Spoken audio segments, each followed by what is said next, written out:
Olá, jovens sepianos. Vamos, aqui em meio à natureza, fazer o nosso segundo vídeo. E agora falando um pouquinho sobre repertório de bolso. Bom, quando se fala repertório de bolso, acho que na hora você já pensa naquele repertório coringa, daquele repertório que está fácil de ser utilizado. Mas nem sempre o que é fácil tem alta qualidade. Às vezes, aquilo que exige um maior esforço, uma maior busca intelectual, uma demanda, você buscando nas suas memórias, nas suas leituras, é que vai te dar um grande retorno argumentativo. Então, muito cuidado com a utilização de repertórios superficiais, repertórios rápidos, demasiadamente genéricos, ok? Que não tem qualquer conexão profunda com o tema, que morre ali na casca, na superficialidade. Um exemplo clássico é o uso da Constituição Federal. Por vezes você está lá na redação e nota alguém dizendo: todos são iguais perante a lei, todos têm direitos iguais, e isto nunca é aprofundado, fica sempre ali. Ou seja, não é uma mentira, mas também não é uma análise profunda. Outro exemplo muito comum, né, é um dos autores mais citados, que é Zygmunt Bauman, ao falar sobre a modernidade líquida, sobre as relações muito fugazes. E então a pessoa coloca muito rapidamente ali que, segundo Bauman, as relações na modernidade ou na pós-modernidade se mostram líquidas.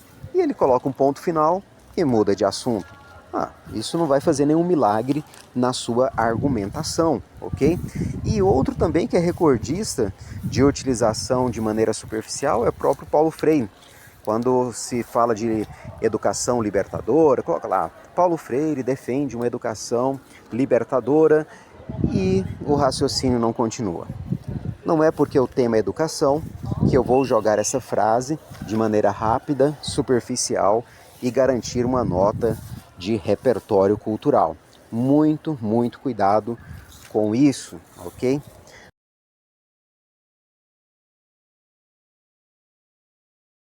Por outro lado, vamos pensar aqui rapidamente sobre um repertório que apareceu já algumas vezes nos textos aí bem colocados e foi tido como um uso produtivo, né?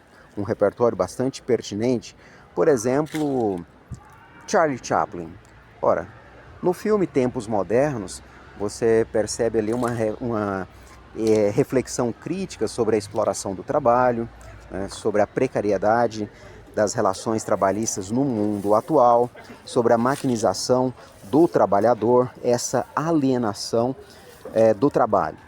Se você coloca isso e desenvolve esse raciocínio relacionando com o mercado, relacionando com as empresas, relacionando com a vida real e estabelecendo então esse paralelo lógico, você está fazendo um uso produtivo. Não foi apenas uma menção, mas foi uma ilustração, né, que se tornou pertinente, uma ilustração que se tornou bastante produtiva e legítima em relação àquele tema específico. Um outro exemplo que é bastante pertinente é a referência à obra Quarto de Despejo, de Carolina Maria de Jesus, quando a escritora faz a reflexão sobre a realidade da pobreza e desigualdade no Brasil. Então, se o raciocínio vai por este lado, se a análise crítica caminha por aí, é uma obra bastante pertinente e o uso torna-se produtivo, nada de superficial. Né? E também, a gente pode lembrar aqui, a pintura Os Retirantes, né, de Cândido Portinari, uma reflexão bastante profunda sobre a realidade do Nordeste e, mais especificamente, sobre uma família de retirantes. Né? Falar sobre o êxodo rural, falar sobre a desigualdade, a miséria, né, que assola mais aprofundadamente a região nordestina.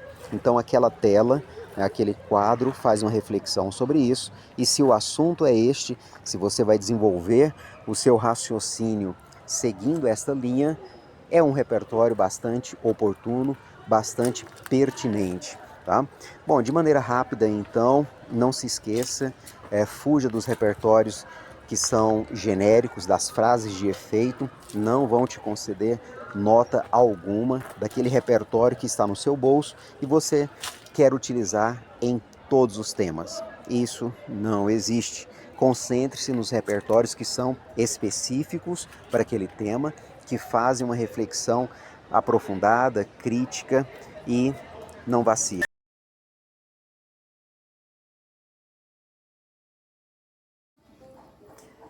Olá, jovens cepianos. Bom, vamos para mais um encontro rápido sobre repertório de bolso, ok? Provavelmente você tem aquele melhor amigo que gosta de criar uma lista de citações, aquelas referências prontas para usar em todo e qualquer tema. Não importa, o tema apareceu, ele tira do bolso e coloca e acha que um milagre vai acontecer. Então, cuidado com este seu amigo. Essas frases de filósofos, declarações famosas, não adianta você pensar, vou colocar no texto, vou impressionar o corretor e minha nota está garantida. Não. A cartilha do Enem ela é clara quando diz que repertório de bolso são essas referências prontas, memorizadas e de pouco aprofundamento. Ou seja, não basta citar, é preciso transformar aquela informação em argumento.